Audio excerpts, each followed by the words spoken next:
everybody. Hi, guys. Well, from gorgeous springtime in Salt Lake City, Utah. It's Thank God I'm Atheist. The podcast. I'm Frank Feldman. And I'm Dan Beecher. And coming up today, it's going to be a little bit of an abbreviated show this week. Yeah. We're You know, you're going away on vacation. Yeah. We're getting a bunch of shit done before you go. And just stuff. And I got to go to work. Last week, there's that. Last week, unfortunately, we had a very special show. It was special. Only because we had recorded an entire program I know. that we hadn't apparently recorded. The ether ate it up. You know what? It's the work of the devil.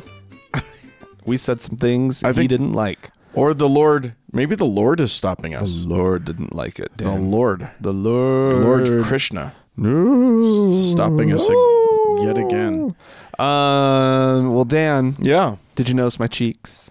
Your rosy, my beautiful cheeks. Yeah, you can see my cheeks. I can see your cheeks. That's bizarre. Well, yes, because And my neck. because technically your beard goes all the way up to your eyeballs. Mine? If you just let it go crazy. Mine does, yeah. Yeah. I've got one of those. You are one of those. You're like you're like a week's worth of growth away from Teen Wolf. Well, sometimes. However, that's easily taken care of. Absolutely. For those of us, for those of you out there who are as you and I are hirsute by nature, Indeed. the way you deal with that is with a razor. Mm-hmm. And the razor to use is from Harry's. Mm-hmm. So yes, we're just briefly going to talk about Harry's. Okay. I mean, we know what it is. Yeah, it's a razor. Subscription-based razor service. Yeah. Online. 5 blades. 5 precision-engineered, German-manufactured steel blades. Yeah, who doesn't want that? The sharpest thing you can get, but the smoothest glide along that face. It's so comfortable. It's just, it's alarming. It's so good. You can use it on your face. You can use it, as I do, on my chrome dome that I'm sporting. Yeah. It's and because you know us, because we're all friends, we're gonna hook you up with the free shit. So you go to harrys.com/TGIA. Harry's HARRYS, not HAIR. It's not that kind of hair. I guess that's important. Important detail, Dan. Right. So harrys.com/TGIA, they're gonna give you in our name. They're going to give you the free razor, the ergonomic handle, the cartridge that has the 5 blades and the nice lubricating strip. Yeah. The protector, the little travel protector thing that keeps it, from keeps your fingers safe and keeps it from cutting up your sweaters or whatever. I don't know what or it just would getting do. dull. Yeah, in that your thing's bag. important. Yeah. And you get the really nice shave gel that you and I have both touted because we like it a lot. Because it's nice. And it smells good. It smells manly. And what else? I believe that's everything that comes in the kit. That's it. And then like you said, that first month's free. Yeah, you get that first whole kit for free. And then if you like it, you just keep getting new cartridges when you need them. Yeah. So you never have a dull blade. You never have to go to the store. You're never like, what am I gonna do? I ran out of blades. Now I'm just gonna slice my face up with a cheese grater. Yeah, nobody likes that. So yeah, just go to harrys.com/TGIA and just try it out. Try it out. You'll love it. But if you don't, you just stop. It's not a problem. Just get some free stuff and see if you like it. You'll only pay the shipping. It'll be great. All right. Well, what else do we got? Well, other things that we have going on. Let's just get right to Morrissey. Oh, well, because shouldn't we always just get straight to Morrissey? Get straight to Morrissey. Yeah. When there's a story about, this, you know who he is, right? He was in the Smiths. Yes. Famously. He's had his own solo career. He was the Smithiest. Morrissey, right? The Smithiest of the Smiths. He's also a famous sort of anti-meat type of person. Oh. Right? Shall we call him a vegan? or vegetarian. I think he's full vegan. Is he? I think he's really intense. He doesn't wear meat either. Venues that he plays in are not allowed to sell any kind of, like the concession stand can't have any meaty stuff. So can they have like cheese? Can they have dairy? I don't know how far this pushes goes, but this is how far he's going right now. Oh, he has denounced halal meat as evil, which is, I already thought he felt that meat was evil. But but apparently he's really upset about meat. Halal. Is just bad, but halal is extra bad. Extra bad. He says that halal slaughter requires certification that can only be given by supporters of ISIS. This is what has him all up in arms. He's making sense, people. He's making lots of sense. I'm not saying because so with halal meat, the animal, the throat is slit, and then the blood is allowed to drain out. Right. Yeah. Right? You have to do it old school. Yeah. If you want to be halal, it's very similar to kosher. And he hates that too, but he's really just on one about halal for some reason. Well, yeah, because it's so not hip to hate the Jews these days. It's so very hating Islam is so hot right now. Well, he, I guess there's also, just so people don't think that all they're doing is something. They also stun the animal first. By telling it some horrific story about it. I'm stunned. I am literally stunned. Right. What's the knife for? Anyway. Yeah. Well, it's what's the knife for? Right. I'm going to kill you.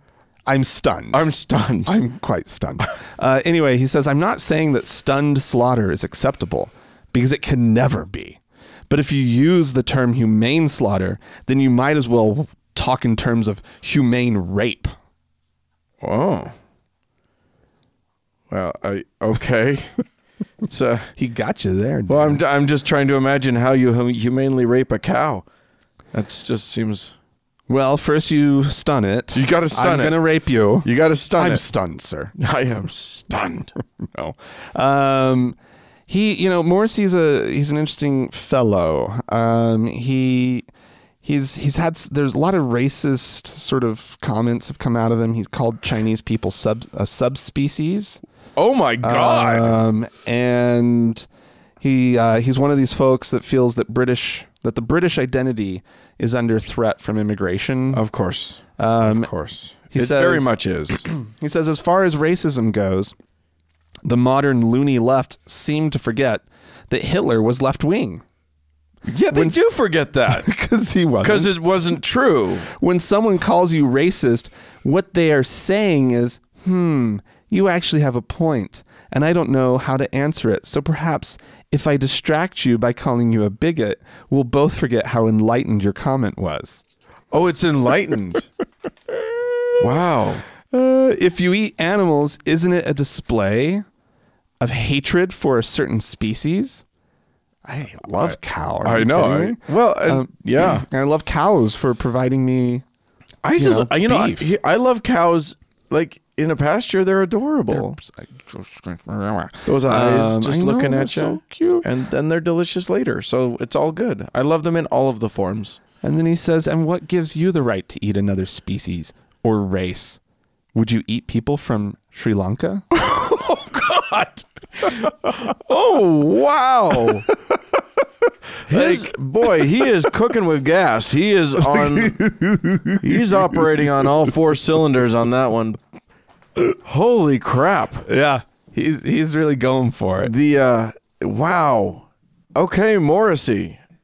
I hope you all make sure to give him a lot of your money. Well, I actually feel bad. I went to a Morrissey concert a couple of months ago. Was it any good? We left about halfway through. I mean, I just wanted some of the good stuff. Yeah. And you know how musicians are. They really just want to play you their new stuff that they're really excited about. Right. And you're just like, and they know, but you know why we're here, right? I sympathize because they've played that one song like a billion times. Yeah. But that's what everybody came to hear you do. Yeah. Yeah. So and he had like images going during some like songs that I actually really like. He had like this slideshow going on, and it was like images of police brutality. Oh my God. And there was some video, and they actually showed a police officer shooting a dog. And I was just like, what is this? Why am I here? I feel like This sucks so bad. the hashtag shut up Morrissey should probably trend. Hashtag just sing Morrissey. Yeah. Stick to singing. Morrissey. Yeah, oh my God. Hey, he's a pistol. Here's a thing that is true about it's true about all movements. Mm-hmm. Is that if you want a leader to be effective for your movement, let's just say the vegan movement or even the atheist movement or whatever, right, you kind of need them not to have any other opinions about anything else in the world.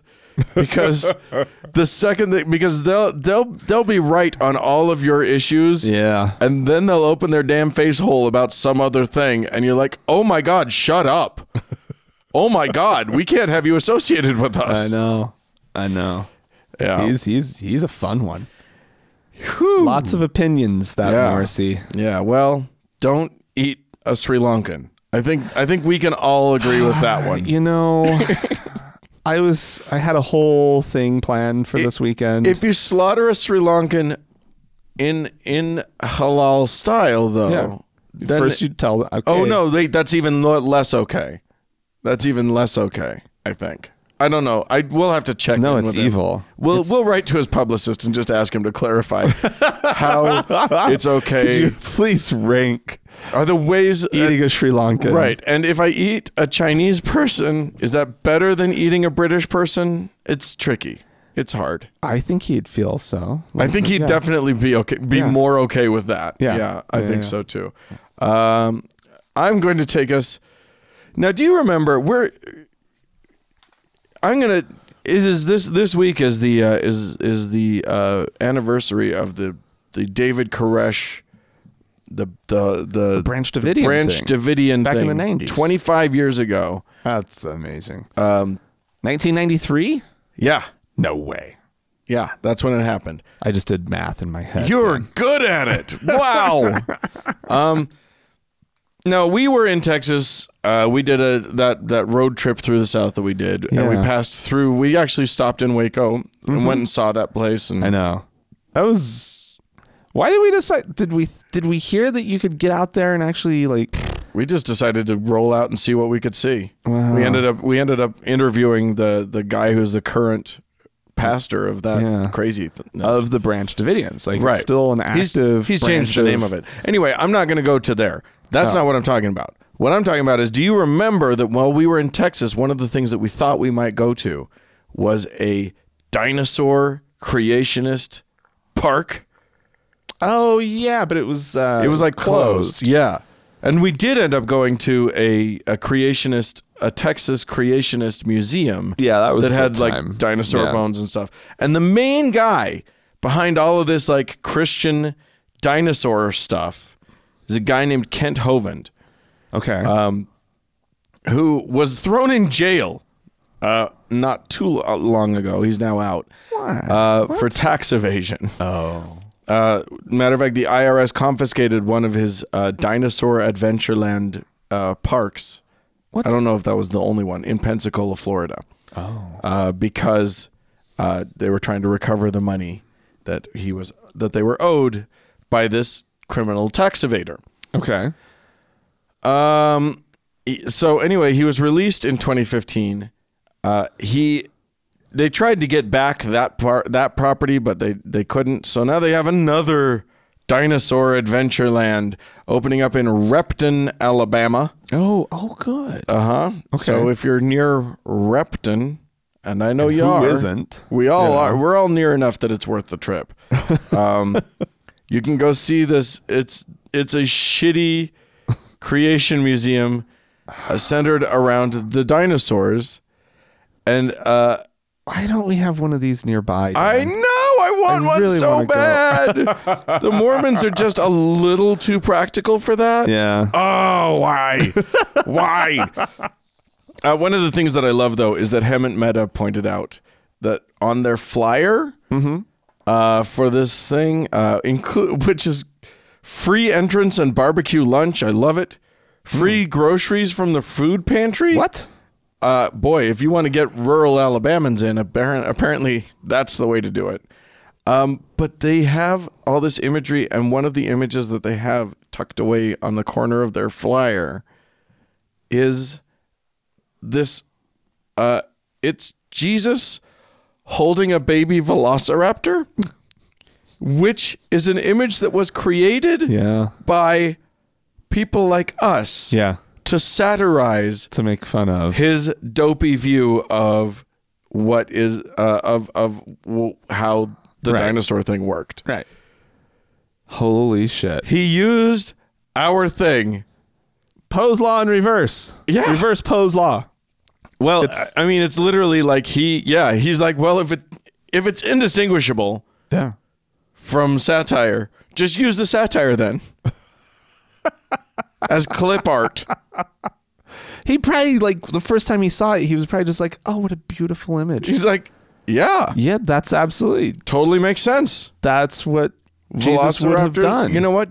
I'll bet the dinosaurs, A, were around when Jesus was around. Absolutely. Of course they were. That's absolutely the case. Clear. B, Jesus would have been able to make them tame because he was Jesus. Because Jesus. Because Jesus has magic powers. Because God. Because half God. You know. I feel like the Bible should have far more instances of dinosaurs hanging out. Well, yeah, children being picked away by pterodactyls. Right. Swoop down. Sure, absolutely. No mention of that. It's strange. And behold, Jacob said unto Esau, clever girl.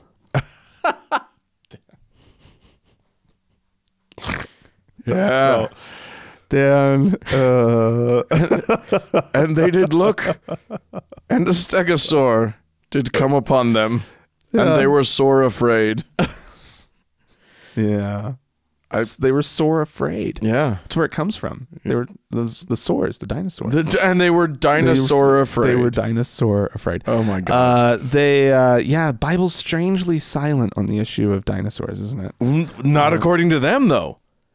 Because because it mentions Leviathan, and like it mentions some like dragons. It mentions dragons, which they're saying are dinosaurs. Yeah, no. Yeah. It mentions unicorns. I'm not sure that they can make any dinosaur. That's a Triceratops or something? Yeah, something like that. There was something with a horn sticking out of its nose. It's a narwhal is what it is. Right.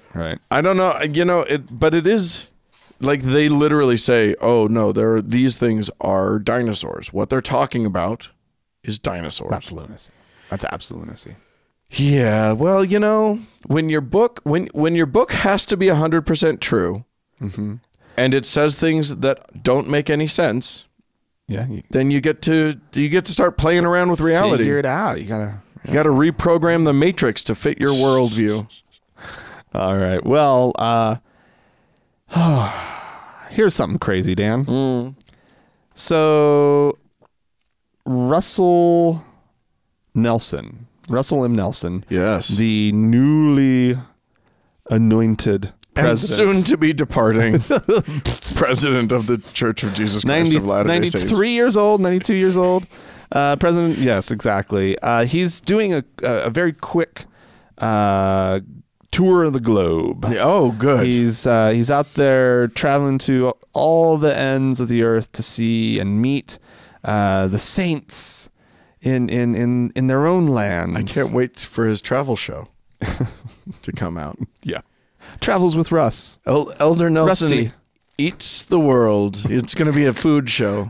He's such a foodie. Yeah, I'm sure he is. Well, one thing he also really likes is tithing. Oh, yeah. And he while in Africa, he was in Nairobi speaking to a crowd of about 2,000 people. Nairobi's in Kenya? Kenya, yeah. And he, one thing that he does is he denounces paying dowries in exchange for brides. Oh, so okay, paying for women, Paying for women, I mean, not good. That's not the Lord's way. Okay. That's literally what he said. That's not the Lord's way. Okay. The Lord's way is to be married in the temple for time and all eternity with your children sealed to you. Okay. And then he moved on to the issue of poverty. Something he knows a lot about, I'm sure. Yeah. He says poverty is a spiritual issue and can only be broken through the act of tithing. Only. Okay. Well, Yeah. I like the word only in that because nobody's ever broken free from the difficulties of poverty No. without paying the Mormon church 10%, 10%. of whatever they have. Right. Also, it's this thing, there's something so blatantly immoral about saying you still have to pay us even when you're struggling the most. Oh, yeah. Especially when you're struggling the most. It's the widow's mite, though, Dan. The widow might just punch him in the mouth if she was smart. Anyway, he says that we preach tithing to the poor people of the earth because the poor people of the world have had cycles of poverty generation after generation. That same poverty continues from one generation to another until people pay their tithing. I'll tell you this, as disgusting as that is, boy, do they buy it, the Mormons. Boy, I know, do they really do. I had a friend on Facebook just this week post a thing about she's LDS, and she's one of those sort of, if she's posting on Facebook, it's a LDS, like, that's all the posting she does. It's all churchy Mormon. She's gross. And this one was, a friend of mine's been struggling to pay their tithing because it's so hard and blah blah blah, and they're struggling. Yeah. Let's all just post examples of the blessings that we've gotten from tithing, and the flood of delusion that came pouring back on that comment feed was impressive. Ugh. Everything from from one person, and this one's legit. One person was grateful for tithing because it helped pay for her BYU education. Because it does. They use the tithing to sort of fund the university. Yeah. So she didn't have to pay as much in tuition. So, okay, I guess that one's legit. But other things like I was on my way to tithing settlement, which is where you go to tell your bishop that you've either paid enough or not paid enough. Yeah. And she got pulled over and didn't get a ticket. Coincidence? I think not. Already paid the Lord. Right. Oh my God. These people. Already fined by the Lord. Right. Yeah. That is your fine for being a person. For being a Mormon. And Mormons do pay their tithes, man. It is a straight 10. Yeah. It's just 10% straight up. Yeah. Probably from your gross. Some people go from net, but yeah, if you want your gross blessings, you pay your gross tithe. Your gross tithe. And it is gross. It's disgusting. It ends up being, it's so much fucking money. And nonetheless, it's just something especially gross and disgusting about going to a part of the world that has a lot of struggling people. Mm-hmm. And that be your message to them of you need to still give us a tenth of whatever you're making. That's a rough message. Yeah. If you're not making enough to feed your family, give us 10% of it. And the church is centralized. So this is money that's also, granted, I'm sure the church is doing their part and building buildings for the locals and whatnot, and giving some food, and probably giving some food out and paying some bills and whatnot. But just the idea of it, the optics of it are just horrendous. Yeah. That he would even dare. Yeah. Like, it's so tone deaf. It's unbelievable. Yeah. Well, there you go. Consistency. At least they're consistent. They're tone deaf across the board. Yeah. For the first world and the third. Yep. Thanks, Rusty. Oh, thinking of disappointing things. Yeah. I'm going to take us to the organization American Atheists, one of the largest non-religious organizations in the country, in the world, actually. That's interesting. It's a big one, and they've just fired their president. Yeah. David Silverman, I'm sure most of our listeners have heard about this or read about it or whatever. David Silverman, a man who's been on this program, and a man who you and I met exactly 4 years ago. No way. It just popped up on my Facebook thing. On this day, it's good for something, I guess. On this day 4 years ago, I posted a picture of me and David Silverman. Had him doing the WTF face. Oh yeah, the meme face that meme was taken off of him. Anyway, yeah. So apparently he's a hashtag Me Too guy. He sexually assaulted, allegedly, right, some ladies. Well, and their accounts are pretty astounding and not okay. And really. 100% fireable. Okay. According to BuzzFeed, this is the second atheist leader and believe me, I'm grateful. Fucking go out. Any guy that has done any of this stuff, go after him. Everybody go after him. Yeah. Not sure why BuzzFeed seems to have a hard on for the atheist community, but fine. You're just protecting us. You know what I mean? Like reporting a sexual predator, even, you know, especially one of us, great. Right. But they took down Lawrence Krauss recently. Oh. And it just and presented him very much as atheist leader Lawrence Krauss, not as astrophysicist Lawrence Krauss. That's interesting. Yeah. Anyway, that feels a little pointed. Not sure about that, but fuck it. You know what? If the guys have been doing it. Well, I like atheist leader because it kind of just goes, well, leader of what? Right. Point to the thing. So he was an atheist leader. Okay, great. Yeah. Yeah, I mean, Silverman was at least the head of an organization. Yeah. But yeah, I mean, I applaud American Atheists who their board reviewed the evidence and took decisive action. Yeah. They didn't hem and haw. They didn't jump out to protect him at first. They stopped. They suspended him. They reviewed, you know, they did their due diligence on the issue and then fired him. All right. Well, I guess well done, board. Yeah, I mean, it's really important that, you know, we don't protect our own from the same thing that we would be horrified by in any other group or organization. And good. No, I well, okay. Any announcement as to who will be taking over, or is it too soon for that? I don't. Are they starting a search? Yeah, I think they have two board members as interim presidents, or one as interim president and one as interim something else, and so they will be continuing their business, but no announcement as of right now as to who will be taking over. Well, okay. So there you go.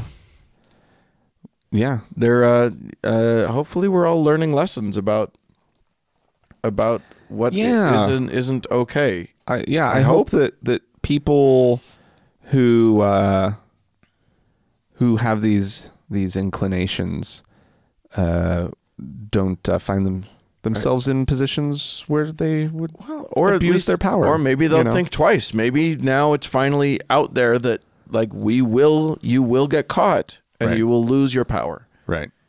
I hope so. Yeah. Okay, good. All right, Dan. Some new research is out. Ooh. From some good folk at the University of Rochester and University of Utah and University of Virginia. Our own University of Utah. Okay. They are looking at the role that or what people's relationship toward government and toward religion, right? And when government is providing decent services, what effect does that have on their belief in God and need for the supernatural, folk remedies and whatnot, I think was even worked into the whole thing, or non-scientific remedies, right? And turns out there is a strong correlation. If you are in a part of the world that has government health care and free education and government's, giving you something for those taxes. Scandinavia, there is a strong correlation of low religiosity in those areas. Yeah. And it works both internationally between nations, doing comparisons there. Yeah. And it also works looking at our 50 states, and looking at states that have stronger, more robust safety nets in place, and states that absolutely don't.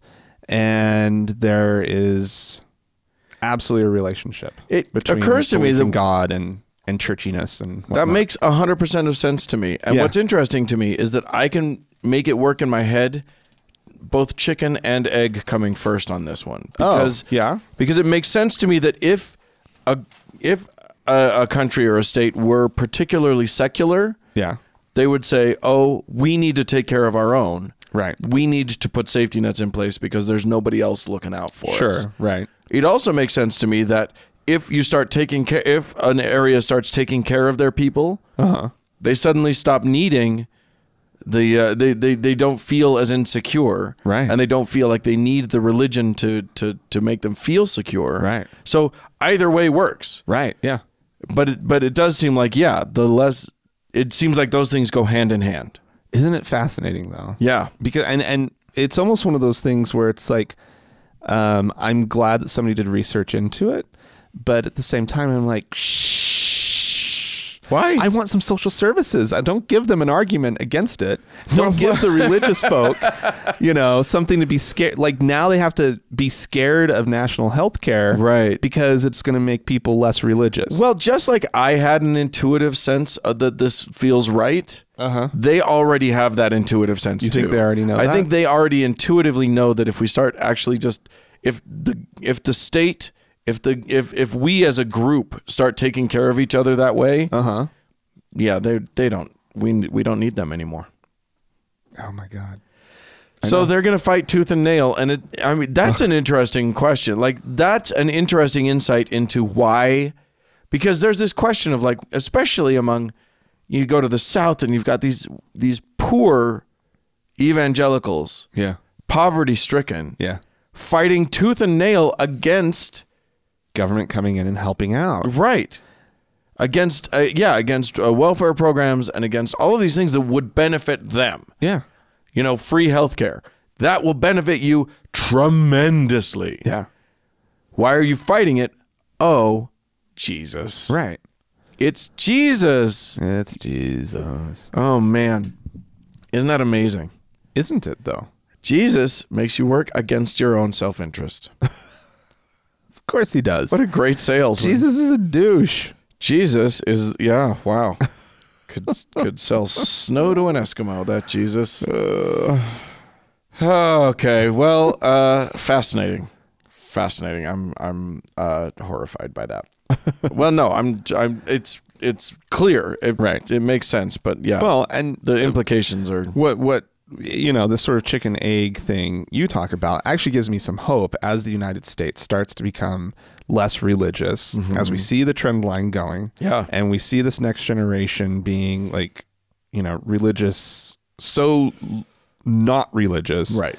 In ways that we've never seen a generation like this. Right. Boy, it gives me some hope for being able to cut through some of this noise on some of these issues and just do what's right. Start taking care of each other. Yes. Start. I don't mind taxes if I feel like they're going to something. Yeah, that's something worthwhile. Other than the most bloated military on the planet. Yeah, exactly. Yeah. Maybe if we start taking care of our own, that would be kind of nice. That would be awesome. Instead of preparing to blow up this and every other planet, which we're totally prepared to do at any given moment. Yeah. If another planet comes anywhere near So us, SETI Alpha 5, are you listening? we will. We're coming. We're gunning for you, baby. You're in the crosshairs. Oh my God. Hey, last week, our show didn't work, so you played our Rapture Watch. I show. did, yeah. Well, as listeners may be aware, the rapture did not happen back then. Oh, no. Harold Camping was wrong, He was wrong. and his prediction was incorrect. Yeah. Thank God we've got David Mead, Oh? because it's Rapture Watch, baby. Did he figure it out? He's got it sorted completely, and it's coming the 23rd of April. So he found that one that Harold Camping forgot to carry. Yeah, exactly. You carry the one.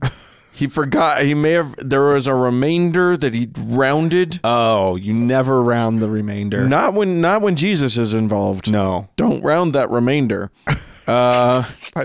Is that a thing? I don't know that that's the thing at all. I feel like I kind of... Remainders are a thing. It sounded mathy. But it's what you do for the kids. You're not teaching like fractions and decimals to yet. Right. I think that's why they do remainders. Sounded pretty mathy to me. Long division. I've never needed a remainder in my life since. I don't know. I think you just subtract it from the other thing. I don't know. It's just what's left over when your division wasn't perfectly clean. That's right. Anywho, math with Frank and Dan. That's right. Elementary school math. Right. Yeah, exactly. Clearly, that we have don't a great grasp. We don't even remember. How to fractions. This David Mead cat has sorted it out, and he's using Revelations, the book of Revelation, chapter 12, verses 1 and 2, which describes the beginning of what they call the rapture. Oh, okay. And the way that it describes it is this, and this is how he's figured it out. Okay. It's all very clever. Oh, okay. The passage reads, "And a great sign appeared in heaven, a woman clothed with the sun, with the moon under her feet, and on her head a crown of 12 stars." Yes. Okay. She was pregnant and was crying out in birth pains and the agony of giving birth. Oh, okay. Interesting. So, easy enough to interpret. I have it figured out, Dan. I'm sure you do. I do. And I'm sure that that you've already sorted what Mr. Mead figured out, which is that this alignment represents the Lion of the tribe of Judah. Oh, yeah. And what the way it works is this. Virgo, the constellation Virgo, is the woman. Oh, yeah. Yeah, that makes sense. Okay. And Jupiter was birthed out of Virgo on the 8th of April this year. Oh, really? Okay. 2018. Okay. The 12 stars that are her crown are the 9 stars of Leo and the 3 planetary alignments of Mercury, Venus, and Mars. Beautiful. I mean, this is really falling into place, Dan. Aligning planets, we all know that that's meaningful. Then apparently Virgo now is like the moon is under her feet and like the sun's like right in front of her. So boom, boom, boom. Yeah. It's all happening. Good. Finally, at last, Right. I've been waiting. Right. So I want these douchebags off this planet. This guy is a Christian numerologist. He has sorted it out. Yeah. And as Frank is pointing out to you people, just hope that it's true. Please, Christian God, take them home. Dear Christian Lord in heaven, in the name of you and all that's good and holy, take your people home again. If only. The world would be such a better place. You better hope it doesn't happen while you're on your plane. Well, you don't know what my pilot's belief system is. He might be a big old homo flying that plane. That guy's not going to get raptured. He's not getting raptured. Yeah. Could be a Mormon. Could be. Not getting raptured. Absolutely. Could be a Catholic. Not getting raptured. Yeah, I mean, You never know. Not according to this guy. This guy. He knows that none of those people are going. Yeah, I know. So anyway, it even gets goofier. There's mention of Nibiru. Who's that? A mythical world that's orbiting the sun, apparently, in a very long orbit. What is on this Nibiru? It's Like people? It's been implicated in much planetary trouble, according to this. What? I don't know. It makes me think personally of David Cross on Waiting for Guffman. Do you remember his like 2-minute moment on Waiting for Guffman where he's talking about the aliens that have landed in Blaine, and he's like, there's this crop circle, a single circle, and he talks about Blaine, and Blaine, Missouri is the sort of center point of this thing. He's like, you take the letters Blaine, you rearrange them, eventually you get Nabali, the place where the planet where the aliens came from. No way. I didn't know. Wow. I didn't know that. So I think we can safely assume the rapture's coming. It's coming. It's coming, Dan. Hip hip hooray! It's too much. Not a day to dread, people. Exactly. This is either way it goes. It's fine. I mean, they do predict. They're right. Usually rapture predictions include like earthquakes and stuff, but that shit happens. Yeah, we get that all the time. I know. We'll be fine. It's just okay, everybody. I mean, it might be rough, and there might be a rough little bit. There's some cleanup happening, but afterwards, it's a better world for you and me, Dan. Oh my God, a way better world. You know what? What we need to do is hope that that the Christian God has teamed up with like the Islamic God and with the Jewish God. Just suck them all up. All at once. All the believers. Yeah. You can take your Hasids, the Hasidim. You take them. You take ISIS. Take them all. Yeah. Suck them all up. I mean, it's not like it'll be a utopia. Secular people can be shitheads too. Oh, absolutely. But fucking, it'd be a great start. Oh yeah. We'd be on our way. We're not talking about a genocide. We're talking about they get raptured. The problem that we would all be left with is, some God took them. Yeah. Sure. What do we do about that? We'll have some questions, certainly. Certainly. But we'll have all of the scientists remaining, so we'll be able to answer them eventually. Right. And those of us who lead ethical lives, we don't have anything to worry about. Right, yeah. What, really? I didn't accept Jesus, so now I'm going to be punished? Fuck you. Right. Well, we'll also have time to accept Jesus. I'm not going to accept Jesus, Dan. If the rapture happens, I'll consider. We'll see.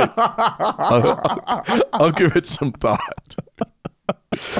Oh, my God. Oh, Dan. Well, we better cut it short at this point. Should we just launch into our into what second segment? Into the emails and stuff?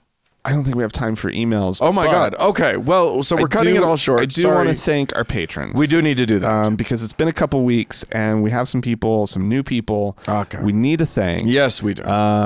And while I'm trying to read this. Let's see. We have 2 new faithful listeners. Okay. Jonathan and Sarah. Thank you so much. And we have 3 new venerable. Whoa. We have April. I believe that says April. Oh my God. Get reading glasses, old man. Devin. Okay. I almost misread that one.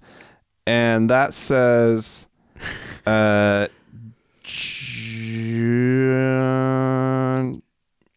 Janu, the bottom one. What does that say? Oh, your printer also needs ink. Jamie. So Jamie, Sarah, Jonathan, Devin, and Anna. Yeah. Thank you so much. Thank you so much for your support, guys. Now, what these guys did, if you'd like to join them, they went to our website, thankgodimatheist.com, and clicked on the support tab. There's a couple options there. You can go a PayPal route if you choose, but these folks clicked on the Patreon tab. Right. And that's helping us out with our little online campaign. And they get an ad-free version of the show every week. Absolutely. So there are benefits. And that's the starting point. Right. Every single supporter on Patreon gets the ad-free version of the show. The venerable folk, they're actually getting access to the Frank and Dan diaries. Yeah, them well. and above. Some bonus content. There are other perks if we do like a live thing, we'll be giving VIP treatment to our patrons, that sort of thing. Yeah. So if you want to join, and also it means a lot to us. Yeah. So if you want to join that, we surely appreciate it if you find value in what we're doing. Go to thankgodimatheist.com, click on the support tab, and just throw a couple bucks our way. We sure appreciate it. Yeah. And there's one more person we need to thank. Someone we have to thank, our top donor, our Lord and Savior, Angela! Peace and love be upon her, praising and all of the things. We do love you so much. As we do for all of our listeners, and we have some other folks to thank. Yes, we do. Thanks so much to Mackenzie for all of her hard work on our Facebook page. Thanks to Sarah, Danny, and Amy for moderating the Members Only Lounge. And thanks go out to the Red Rock Hot Club and Gordon Johnston for the use of their music. Yep. Thanks again to all of our patrons. Yeah. And if you do want to chime in on anything you've heard on the show, please feel free to email us, podcast@thankgodimatheist.com. That's right. You can leave a voicemail. Get your voice out there on the voicemail number. That's 424-666-TGIA. That's 424-666. What is it? 8442. 8442. That's right. All right. Well, thanks so much again for listening, guys. Yeah, and, we sure do appreciate it. And we'll see you soon. Bye-bye. Bye.